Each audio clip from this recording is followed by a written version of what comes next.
Bonjour à nouveau, chers amis internautes. Le quotidien béninois d'information générale et d'analyse, l'informateur titre ce matin en manchette: prise en charge des enfants ayant besoin de soins d'urgence. Claudine Talon fait un geste d'amour et de mère. La première dame dote le CHUD-OP d'une unité d'oncologie pédiatrique. Des précisions sur ce don à la page 3 de la parution du matin de l'informateur, qui nous propose également comme titre à la une ce matin: reprise du tirage au sort au niveau de certains RAF et PMP. 14 secrétaires exécutifs invités demain au Palais des Congrès. Des précisions dans les colonnes de la parution du matin de l'informateur, qui a également proposé comme titre à la une ce matin: ayant affaire avec Global Service, un Béninois saisit le ministre de la Justice. L'oreille droite de la une de ce matin de l'informateur vous invite à découvrir dans les colonnes de sa parution du jour le journal École, produit par les étudiants en formation de journalisme à l'École supérieure d'administration, de journalisme et des métiers de l'audiovisuel, ESAE. Tournée gouvernementale, mesure contre la cherté de la vie, les maires et les préfets édifiés. L'article à la page 3. Toujours à la une du quotidien national d'information, Paix et Concorde nationale, le message du Haut Conseil des rois du Bénin est à retrouver à la page 2. Fraternité nous titre ce matin en manchette: législative inclusive en janvier 2023. Les partis politiques unanimes, tout mettre en œuvre pour effacer l'épisode des élections législatives de 2019. L'article à retrouver à la page 3. Toujours à la une du quotidien Fraternité de ce matin: des terroristes repoussés au nord Bénin avec plus de moyens et d'anticipation. Nos soldats peuvent mieux faire. Le matinal: participation aux réunions politiques, ferme interdiction au roi à l'occasion de la célébration de la journée de la paix et de la concorde au Bénin le vendredi 6 mai 2022. Le Haut Conseil des rois du Bénin a invité les élites traditionnelles à ne plus participer aux réunions politiques. Cela afin de jouer pleinement le rôle dévolu à leur personnalité. Cet appel a été lancé suite au constat selon lequel la présence des autorités morales est de plus en plus observée dans les rencontres politiques. Une promiscuité avec le politique qui met à rude épreuve. La suite de l'article s'est retrouvée à la page 2 de la parution de ce 9 mai de Le Matinal. Législative du 8 janvier 2023, un test de survie politique pour l'opposition. Déclaration à l'officier d'état civil des enfants abandonnés. Le ministère des Affaires sociales appelle à l'application des lois. Matin libre titre en manchette ce matin: choix de société. Patrice Talon veut plus d'entreprises pour plus d'emplois, mais ce que l'on ne doit pas perdre de vue est à retrouver à la page 2. Toujours à la une du quotidien Matin libre de ce matin: perspective des élections législatives de 2023. Comment le Parti du Renouveau démocratique PRD danse du Timpenti. L'article est à retrouver à la page 7. 5 ans sans financement, SOS de la maison des médias, à retrouver à la page 9. Toujours à la une du quotidien Matin libre de ce matin: rencontre Alex, les journalistes à l'école de Franck Pochemin et de Annick Ballet. Nous passons à présent au quotidien Info Matin de ce matin: don et vulgarisation du programme d'action du gouvernement de la 23e circonscription électorale. Le Creuset ACG continue son périple salutaire pour les population. Toujours à la une de Info Matin de ce matin: lutte contre la cybercriminalité. Charmant Rovinis au Wedodiche, j'y arrive enfin, sort bientôt un essai. Des précisions dans les colonnes de la parution du matin du Confrère. Le matin titre en manchette ce matin: prise en charge médicale des enfants au CHUOP. La fondation Claudine Talon fait don d'une unité pédiatrique et d'oncologie. La fondation Claudine Talon a fait un don d'une unité d'urgence pédiatrique et d'oncologie pédiatrique au centre hospitalier universitaire départemental de Lomé et du Plateau. La mise en service a été faite le vendredi 6 mai 2022 à Porto Novo. Le Bénin dispose désormais d'une unité d'urgence pédiatrique et d'oncologie pédiatrique. C'est le centre hospitalier qui a fait cette réception. Des précisions sur la cérémonie solennelle à la page 3 de la parution du matin du quotidien Le Matin, qui communique à la une ce matin: Décès du président du Parlement de la Côte d'Ivoire, Louis Vlavonou, affligé par la disparition de son homologue ivoirien. Cette disparition est une lourde perte pour la famille francophone. Nous passons à présent au journal Le Béninois libéré, atteinte des objectifs de la tournée gouvernementale.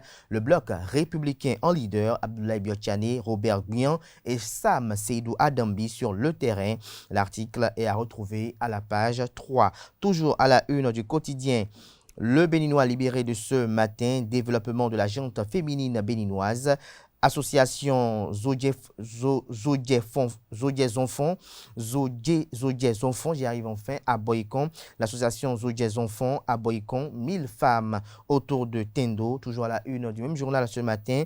Visite des trésors royaux aux forces vives de la 17e circonscription électorale. L'honorable Gagnon rapproche les populations de leur histoire. Nord-Sud quotidien, Porga, l'armée repousse une nouvelle attaque terroriste. Le film des événements est à retrouver à la page 5. Toujours à la une du même journal ce matin, tour cycliste du Bénin, Charlemagne Nyankoti, maire de la ville de Porto Novo, se réjouit de la qualité de l'organisation.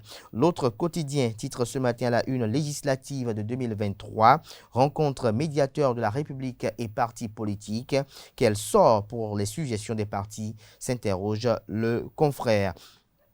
Le Progrès parle de pèlerinage à la Mecque édition 2022. Les procédures administratives pour le Hajj 2022 déjà lancées, nous informe le Canard. Les pièces à fournir vous sont présentées à la page 2. Toujours à la une de Le Progrès de ce matin, diplomatie. L'envoyé spécial pour l'Afrique de l'OSI reçu par Patrice Talon. Des précisions sur cette audience dans les colonnes de la page ce matin de Le Progrès, précisément à la page 3. Nous passons à présent au premier quotidien économique du Bénin, l'Économiste, qui titre ce matin à la une « Régulation des activités postales au Bénin ». L'ARCEP recense les coursiers de colis, repas et objets. Toujours à la une de l'Économiste de ce matin, échange intra-africain terroriste, terrorisme relance post-Covid-19, échange intra-africain terrorisme, relance post-Covid-19, les confidences du président de la commission de l'UEMOA, Abdoulaye Diop, des précisions à la page 3. Le journal Diakpata, La Lumière aime à loi, titre ce matin en manchette. Limitation du nombre de mandats des députés au Parlement. Et si la Cour constitutionnelle situait enfin le peuple béninois, s'interroge le confrère Djogbenou pour mettre fin aux interprétations variables et divergentes. L'événement précis, titre ce matin en manchette, tournée gouvernementale d'explications sur la cherté de la vie au Bénin, ministres et députés sur le terrain jeudi prochain. Toujours à la une du quotidien, l'événement précis de ce matin, partenariat CCI Bénin, CCI Burkina Faso, Arnold Akakpo renforce les relations entre les deux pays. Toujours à la une du quotidien, l'événement précis de ce matin, pour être plus précis, à l'oreille droite de sa livraison de ce 9 mai 2022, pension de retraite aux députés, l'ambassadeur Candide Aronsou salue le charisme du président Patrice Athanase Guillaume Talon. Stabilité dans la sous-région ouest africaine, des échanges importants entre Arifari Bako et le président de la République Patrice Talon. Arifari Bako et l'émissaire du président du Nigeria ont aussi reçu Akufo-Addo, j'allais dire, et l'émissaire du président du Nigeria ont aussi reçu Nassirou Bako Arifari. Acte terroriste à Porga, l'armée repousse une nouvelle attaque, informe également l'événement précis. Le potentiel en manchette ce matin, contrat de recouvrement de la taxe de développement local sur les carrières de sable à Abomey-Calavi. Le maire Angelo Arondino, désavoué par le préfet Jean-Claude Kodia, de graves incohérences notées sur le contrat signé avec l'entreprise Lumtech, désormais sevré du biberon. Toujours à la une de Le Potentiel de ce matin, faille dans la fourniture d'énergie électrique au Bénin, la SB2E renoue avec ses coupures sauvages. L'incompétence en cause, estime le confrère. Président Patrice Talon devrait peut-être résilier le contrat avec les Canadiens et refaire confiance aux nationaux. Toujours à la une du quotidien, Le Potentiel de ce matin, Bembereke, une tablette de l'ANIP volée. Toujours à la une du quotidien, Le Potentiel de ce matin, protection des nouveau-nés au Bénin, la déclaration des enfants à parents inquiets inconnus autorisés. Dabarou titre ce matin à la une, Bembereke, dotation du CS de Goua d'un système d'énergie photovoltaïque. L'ONG Sompekids et la Fondation ELV expriment encore leur amour. Le leadership du général Robert Bihan a payé, estime le Canard, qui fait savoir que les usagers du centre de santé de Goua, un village de l'arrondissement de Ina dans la commune de Bembereke, ont désormais de l'énergie électrique en permanence. Le système d'énergie solaire photovoltaïque dédié à cet effet a été inauguré le dimanche 8 mai 2022. Cette œuvre utile émane de l'organisation non gouvernementale Sompekids et de la fondation EDF. Nous passons à présent au journal Le Grand Regard qui parle de demande de dérogation au code électoral, un poison mortel pour la réforme du système partisan. S'interroge le confrère en illustrant son titre à la une avec la photo du chef de la mouvance présidentielle, le président Patrice Talon. Le Canard fait savoir que le médiateur de la République, Pascal Aissou, a achevé le dialogue itinérant qu'il a entrepris à l'endroit de tous les partis politiques. Au cours de ce périple du médiateur de la République, certaines doléances sont revenues avec persistance. Il s'agit notamment de la question des 10% des suffrages, qui est une condition sine qua non à remplir par tout parti avant d'espérer participer au partage des sièges. Ainsi, plusieurs propositions de dérogation sont faites par rapport à l'application de cette exigence légale pour maximiser la chance de certaines formations politiques. Des demandes dont la prise en compte ne serait pas sans inconvénient sur la réforme du système partisan cher au chef de l'État, le président Patrice Talon. Organisation des travaux dirigés à Parakou, le coup de pouce du maire Zimé au candidat au BEPC 2022 vous est révélé dans les colonnes de la page ce matin du journal. Il s'agit bel et bien du quotidien Le Grand Regard. L'autre vision communique ce matin en manchette, correction de la loi sur l'héritage. La présidente de l'Institut national de la femme INF, Claudine Achavi-Prudencio, joue sa partition. La présidente de l'Institut national de la femme a rencontré mercredi 4 mai dernier le président de l'Assemblée nationale, Louis Vlavonou, au palais des gouverneurs à Porto Novo. Claudine Prudencio a plaidé pour la correction de la loi sur le partage de l'héritage au Bénin. À l'en croire, l'Assemblée nationale va devoir se pencher sur ce texte pour corriger cette grande injustice faite aux femmes dans notre pays. L'Institut national de la femme reçoit d'après elle énormément de plaintes sur le partage de l'héritage. Gouvernance locale à l'ère de la décentralisation, 14 nouveaux secrétaires exécutifs des communes conviées pour un nouveau tirage au sort, nous informe l'autre vision ce matin à la une. La boussole parle d'activités politiques dans la commune de Parakou.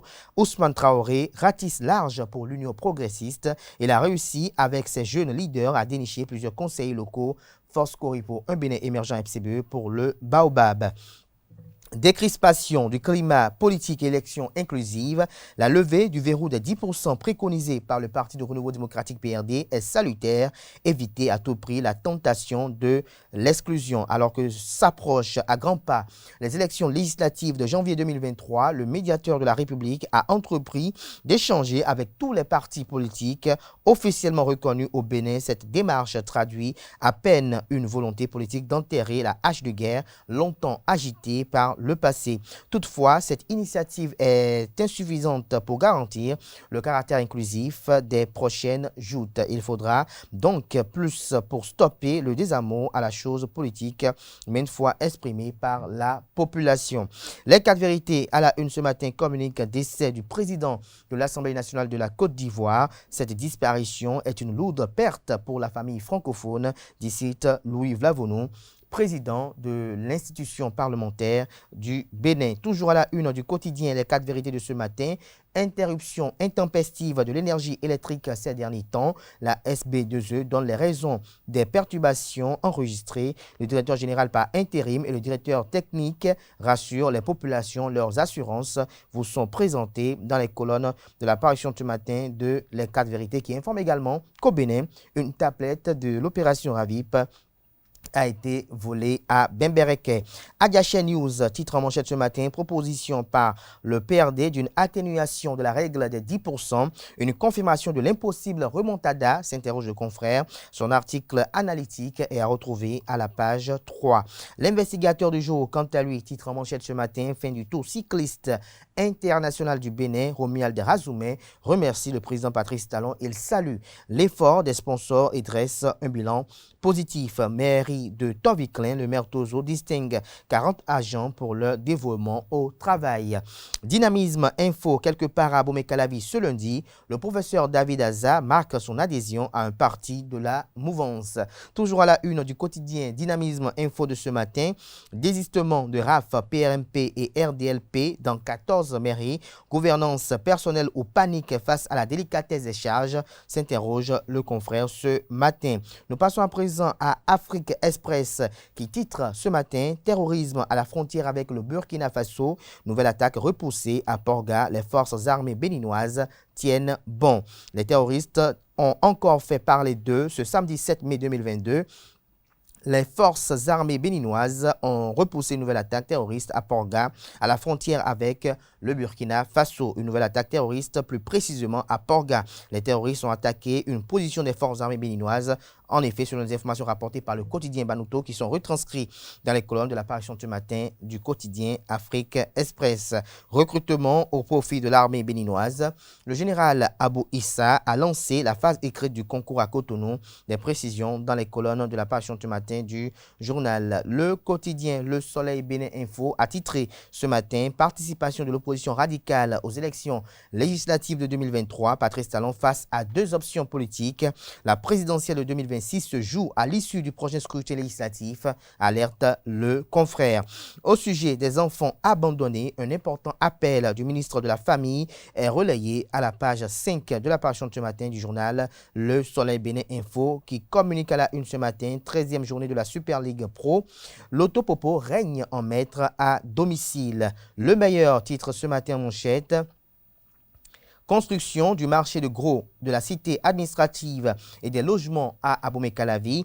Les instructions du ministre José Didier Tonato, ministre en charge du cadre de vie et du développement durable pour la livraison des chantiers à bonne date, lesquelles instructions sont retranscrites à la page 2 de l'apparition de ce matin du journal qui titrait là une ce matin « Meilleure protection des enfants, nécessité de déclarer tout nouveau-né abandonné par ses parents ». Drame à Niki, un affrontement entre deux éleveurs rivaux fait un mort. Le quotidien Défi Info titre à la une ce matin, grave irrégularité dans le contrat de prestation de services entre la mairie d'Abomey-Calavi et la société Lumtech. Voici comment le préfet Kodjia a sauvé Calavi des griffes d'Arwandino. Le contrat avec Lumtech était une pure anarque.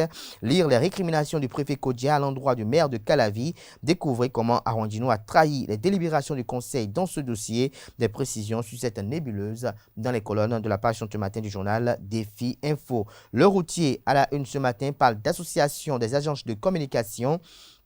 Didier Akplogan, réélu président par ses pairs. L'Assemblée générale des extraordinaires électives de l'Association des agents de communication a eu lieu vendredi 29 avril 2022 à Azalaï Hôtel de Cotonou. Au terme des travaux, le président sortant, Didier Akplogan Djibodé, a été réélu à la tête de l'association pour un mandat de 3 ans renouvelable une fois. Toujours à la une du même journal ce matin, supposée privatisation des véhicules de fonction des mairies, une vraie fausse information. Ce sera tout pour la présentation de quelques titres parus ce jour dans la presse locale. Comme vous pouvez le constater, ils sont sortis abondamment au petit matin de ce lundi 9 mai 2022. Ils sont disponibles dans les kiosques et également accessibles pour vous qui n'êtes pas au pays. Ils sont accessibles également en ligne via leur site internet respectif. Place à présent à la présentatrice du bulletin matinal d'information.